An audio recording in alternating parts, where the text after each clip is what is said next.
वालेकुम, क्या हाल चाल है सबका? खैर खैरियत से। 2009 मॉडल करोला है। डेंट पेंट करने लगे हैं दरवाजे को भी और फेंडर को भी। अभी इसका डेंट निकालते हैं, साथ साथ आपको दिखाता जाऊंगा।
अल्हम्दुलिल्लाह इसकी डेंटिंग वगैरह कंप्लीट हो गई। अभी पेंट के लिए आई है।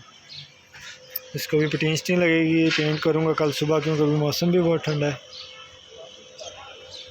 अल्हम्दुलिल्लाह गाड़ी को पटीन स्टीन लगा के ओके करके अस्तर लगा दिया। अभी पेंट करने लगे हैं फाइनल। अभी जैसे जैसे पेंट होगा मैं आपको दिखाता जाऊँगा।